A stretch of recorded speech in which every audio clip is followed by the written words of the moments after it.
Salut à tous, on se retrouve aujourd'hui pour parler du Paris Saint-Germain ce jeudi 11 août et on commence directement avec les photos de l'entraînement du jour pour préparer ce match après-demain contre l'équipe de Montpellier, premier match au Parc des Princes pour cette nouvelle saison.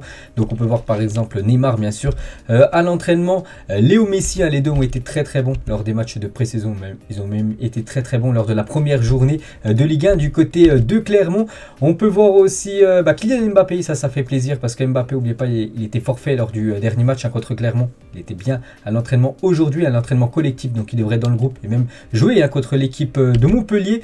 On peut voir aussi les recrues comme Renato Sanchez, bien sûr, à l'entraînement aujourd'hui, Vitinha, qui nous a déjà montré de belles choses lors des matchs précédents. Donc voilà, ce sera certainement un cadre de Christophe Galtier pour cette nouvelle saison.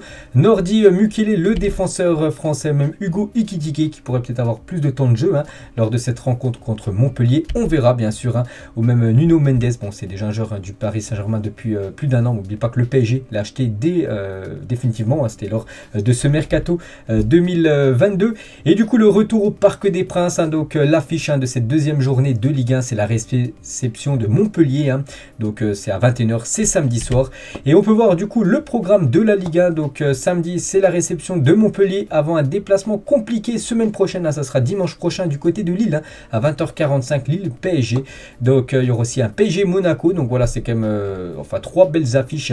Puis après un déplacement du côté de Toulouse, puis après il y aura les début septembre, on peut voir les affiches. Il y aura aussi les affiches bien sûr de Champions League qui seront intégrées aussi pour ce futur calendrier. Donc voilà, maintenant les choses sérieuses commencent bien sûr pour l'équipe parisienne. Et juste une petite info concernant ce Nantes PSG programmé au 4 septembre. Là, on peut voir que c'est à 15 h sur ce site, mais bon, l'horaire a été changé les gars. Du coup ça se jouera le 3 septembre au lieu du 4 et ça se jouera à 21 h. Voilà, le programme de la 6e journée a été fait par la LFP. Donc une petite info concernant cette rencontre, ça sera certainement un samedi soir. On va parler un petit peu mercato, vu qu'on est le 11, il reste encore 20 jours de mercato, il va se passer encore beaucoup de choses du côté de Paris, que ça soit dans le sens des départs ou dans le sens des arrivants. On va commencer tout d'abord dans le sens des départs. Le jeune français défenseur du PSG Tierno Baldé, 20 ans, s'est engagé avec l'équipe de Troyes dans le cadre d'un transfert définitif, c'est pas un prêt. Le PSG félicite Tierno et lui présente tous ses vœux de réussite pour ce nouveau challenge du côté de l'Estac de Troyes. Donc bien sûr il jouera beaucoup plus, donc déjà il joue avec les catégories jeunes, les U19, et du coup il jouera jamais avec l'équipe première, lors de cette saison. Peut-être il reviendra plus tard du côté de Paris, mais la saison prochaine, la saison qui arrive, là, il jouera du côté de Troyes. Il a signé jusqu'en 2027, bonne chance à lui. Il pourrait peut-être jouer contre l'équipe parisienne bien sûr, vu que Troyes est en Ligue 1. Le prochain départ les gars, ça devrait être lui en joueur de l'équipe première, c'est Thilo Kehrer, et le prochain joueur à quitter le Paris Saint-Germain après Wijnaldum il y a quelques jours, ça devrait être lui les gars. Le prochain départ, donc Séville et West Ham s'intéressent à lui d'après Fabrizio Romano. Donc je crois que West Ham est vraiment déjà plus intéressé que l'équipe de Séville. Donc voilà les gars, ça pourrait se faire. On annonce peut-être un transfert aux alentours des 25-30 millions d'euros concernant Thilo Kehrer. Lui aussi les gars, il pourrait quitter le club et le même montant, 25 millions d'euros. Et c'est Rennes les gars qui a bouclé l'arrivée de l'attaquant parisien Arnaud Kalimuendo. Montant du transfert 25 millions d'euros, voilà, que pourrait récupérer l'équipe du Paris Saint-Germain. Donc 25 là, peut-être 25 encore avec Thilo Kehrer. Donc voilà, c'est comme des rentrées d'argent. Donc ça bien sûr c'est une bonne nouvelle pour le club.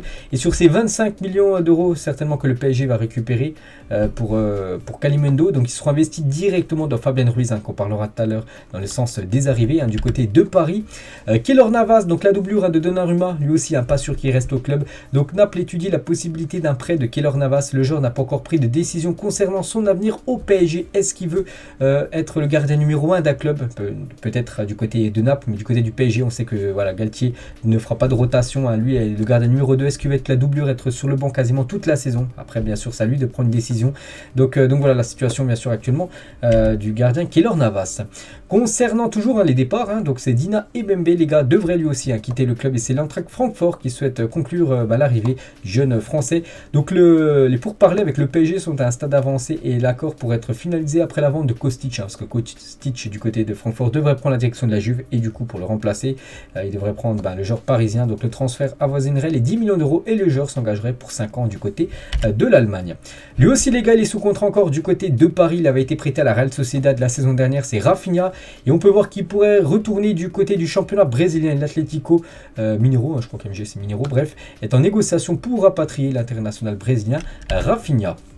Lui aussi devrait quitter l'équipe du PSG, hein, toujours dans le sens des départs. C'est Idrissa Gueye, le PSG c'est presque fini. Le Parisien est actuellement en train de passer sa visite médicale avec, bon c'est marqué West Ham, mais c'est pas West Ham hein, qui devrait signer, c'est plutôt du côté de Everton hein, qui devrait s'engager. D'après dernières infos, faire un retour hein, du côté de ce club où il avait évolué dans le passé. Donc voilà, Idrissa Gueye devrait quitter la Ligue 1, peut-être direction la Première Ligue. Lui aussi, enfin le PSG aimerait qu'il quitte le club et le problème c'est que le joueur ne veut pas quitter le club. Hein. C'est Ander Herrera, devrait rester au PSG en vue de la saison prochaine. Hein. L'Espagnol ne souhaite pas quitter le PSG, quand même bien qu'il soit dans la liste des joueurs indésirables et qui s'entraîne avec le groupe numéro 2 en gros, le groupe en gros que Christophe Galtier ne compte pas voilà, sur ces joueurs pour cette prochaine saison. Pas grave hein, pour lui, il préfère quand même rester au club et toucher voilà, le salaire qu'il touche actuellement. Donc voilà, concernant la situation d'Ander Herrera. Et concernant cette fois-ci les joueurs dans le sens des arrivées, hein, les futurs peut-être recrues.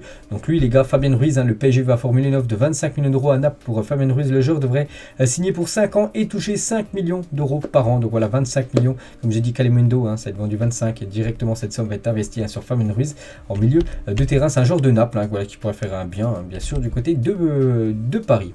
Le PSG, les gars, resterait toujours à l'affût pour Wesley Fofana, ce joueur aussi hein, ciblé par l'équipe de Chelsea. Après Chelsea, on va pas se mentir, ils ont une longueur d'avance hein, sur le PSG dans le dossier Wesley Fofana. Pour autant, donc Chelsea insisterait pour recruter le défenseur. Après, c'est très cher. Hein, Leicester en demande au moins 90 millions d'euros hein, pour Wesley Fofana, un joueur qui a été formé du côté de l'AS Saint-Etienne. Toujours avec les défenseurs, peut-être arrivé hein, du côté de Paris, c'est Milan Skriniar aussi qu'on annonce. Hein. Donc le PSG prépare une nouvelle offre hein, pour le défenseur slovaque. Et même si elle pourrait échouer, hein, bien sûr, cette offre, hein, donc la piste Skriniar reste la cible prioritaire du PSG. En cas d'échec, le PSG pourrait essayer du coup de recruter un autre défenseur. Ça pourrait être un défenseur qu'on connaît bien en Ligue 1, vu qu'il jouait il y a quelques saisons du côté de la Ligue 1, du côté de Strasbourg. C'est le joueur Simakan, les gars. Bon, après, Leipzig évalue comme son joueur autour de 40 millions d'euros, hein, bien sûr. Hein, donc voilà, le PSG, si c'est un échec Skriniar, il pourrait se jeter bien sûr sur les défenseurs Simakan. Et toujours avec Paris, les gars, n'a pas totalement renoncé à signer Xavi Simons à l'été 2023. N'oubliez pas qu'il a quitté le club libre et le PSG pourrait déjà revenir à la charge l'été prochain pour faire revenir Xavi Simons. Ah bon, je comprends pas du tout la gestion. Bref, une clause oblige le PSV à discuter. C'est un club formule d'une offre d'au moins 4 millions d'euros pour le néerlandais. Donc voilà une petite info concernant le jeune Xavi Simons. Et actuellement, voilà le mercato du PSG. Donc n'oubliez pas, on fait un petit bilan. Les gars, il reste plus que 20 jours de mercato. Donc Renato Sanchez, Ekitike, Mukile, Vitinha, Mbappé, prolongation. C'est fait. Fabien Ruiz et Milan Skriniar, hein, donc on annonce peut-être voilà, ces deux-là dans le futur. N'oubliez pas que Christophe Galtier va encore 3 recrues, donc peut-être ces deux-là, plus une autre recrue hein, qui pourrait être faite. N'oubliez pas que le PSG recrute souvent 1 ou 2 joueurs le dernier jour du mercato. Ils avaient fait, je me souviens, Choupo-Moting il y a quelques temps. Voilà, ils arrivent toujours à faire voilà, une petite surprise hein, dans les dernières heures du mercato. Donc voilà, ils risquent encore d'avoir quelques arrivées du côté du club. Concernant un joueur qui a quitté le club, hein, c'est Wijnaldum. Il a mis un petit message sur ses réseaux sociaux. Merci PSG, merci à l'équipe et aux supporters pour une année pleine de nouvelles expériences et de souvenirs. Donc c'est vrai qu'on va le dire, voilà, que ça a été un flop. Mais il faut avouer quand même que lui, ouais, il a quand même pris sa carrière en main, contrairement à d'autres. Hein. Je pense à Icardi, je pense par exemple à Herrera, ou même Kurzawa, qu'on préférait rester au club touché, le même salaire. Donc lui vraiment préfère quand même aller voilà, poursuivre sa carrière et quand même jouer, hein, parce qu'on sait que ça a été un indésirable. Donc on peut quand même le féliciter, hein, qu'il ne reste pas du côté du PSG juste pour toucher bien sûr son salaire Wijnaldum. Donc voilà, félicitations à lui, donc bonne chance à lui maintenant hein, du côté de l'AS Roma. Et du coup il avait le numéro 18 et du coup c'est Renato Sanchez hein, qui récupère le numéro 18 hein, de Giorgino Wijnaldum.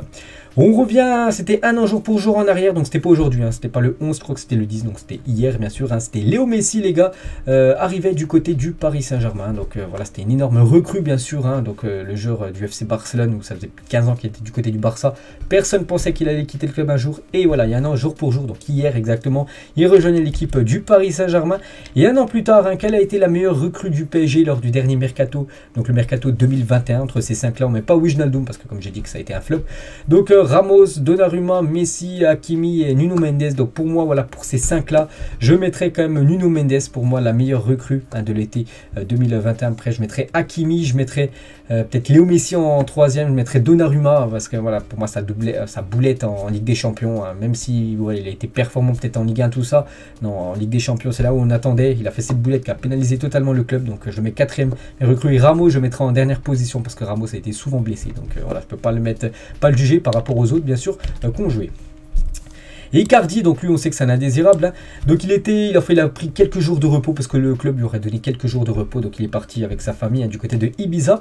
Et donc il a rejoint Paris, hein, pour s'entraîner. Il a rejoint le groupe des indésirables, hein, donc le groupe numéro 2 maintenant il s'entraîne, hein, comment dire, Icardi. Et lui les gars, le jeune El Shaddai Bichobu, donc lui il a fait le sens inverse, hein, il s'entraîne avec le groupe numéro 2, donc les indésirables. Donc il est sorti du groupe 2 d'entraînement pour intégrer le groupe 1, donc le groupe des joueurs que Christophe Galtier compte, hein, pour cette future saison. Donc voilà, quelques changements de groupe, hein, parce qu'oubliez pas qu'il y a un loft, hein, instauré maintenant du côté de Paris, bien sûr, avec les cadres et les joueurs indésirables.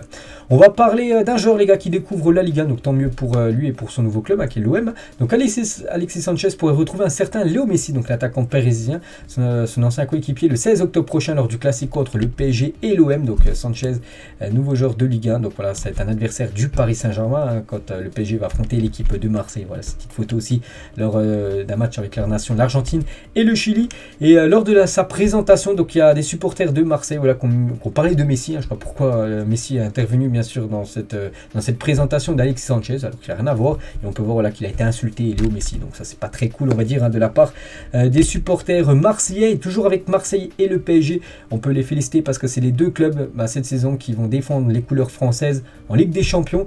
Donc en 2013-2014, hein, c'est la dernière fois où seul le PSG et l'OM s'étaient qualifiés en Ligue des Champions parmi les clubs de Ligue 1, parce qu'il y a seulement deux clubs de Ligue 1 en Ligue des Champions saison prochaine. Donc le PSG avait été éliminé en quart et l'OM avait été éliminé en poule de Champions League. Et le classement UEFA actuel, des championnats, donc la France où joue bien sûr, hein, le PSG, 49 997 points, en espérant que le PSG fasse une grande saison, même tous les autres clubs, hein, que ce soit Marseille, que ce soit Nice, hein, en Europa Conference League, Rennes, Monaco, Nantes, voilà, même Monaco en Europa League. Vraiment, il va falloir soutenir tous les clubs français, hein, parce que les Pays-Bas et le championnat portugais sont juste derrière nous. Il faut absolument que la France garde cette 5e place, hein, parce qu'en 2024 il pourra avoir 4 clubs français bien sûr en Ligue des Champions, hein, ce qui serait bien, même si le PSG est quasiment sûr à chaque fois j'ai la Ligue des Champions vu qu'il termine souvent en premier. Voilà, d'avoir 4 clubs en Ligue 1 bien sûr, ça remonterait on va dire le niveau bien sûr de ce championnat.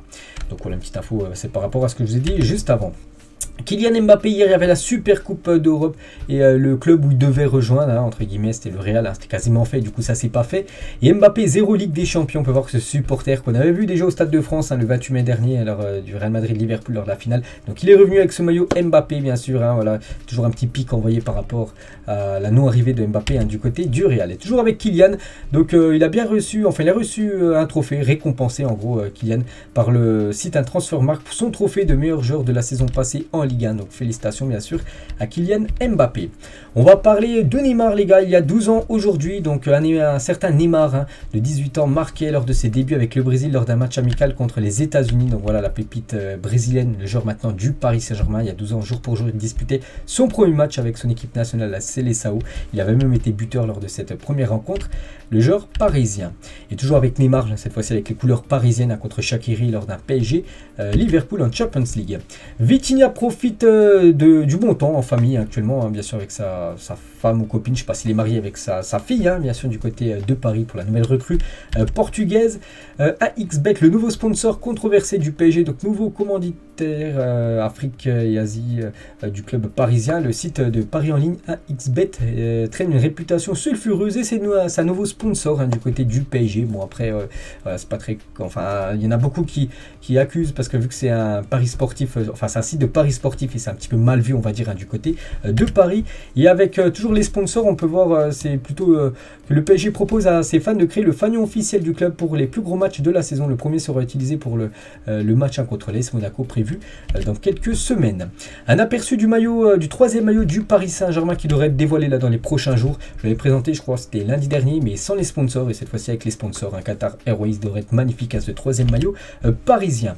Et on finit les gars cet épisode aujourd'hui, juste une petite info concernant le foot féminin et une arrivée. Donc le PSG est heureux d'annoncer la signature de Marina Georgieva pour les 2 prochaines saisons. Donc l'internationale autrichienne est désormais liée avec l'équipe du PSG jusqu'au 30 juin 2024. Donc félicitations elle, bienvenue du côté du PSG féminin. Donc voilà les gars tout ce qu'il y avait à dire aujourd'hui. J'espère que ça vous a plu. On se retrouve nous pour le prochain épisode. N'oubliez pas qu'il y a 2 épisodes par semaine, un le lundi, un le jeudi. Donc ça sera lundi, et comme ça on pourra parler bien sûr du résultat entre le PSG et l'équipe de Montpellier. Le match qui se déroulera après-demain. Ciao à tous.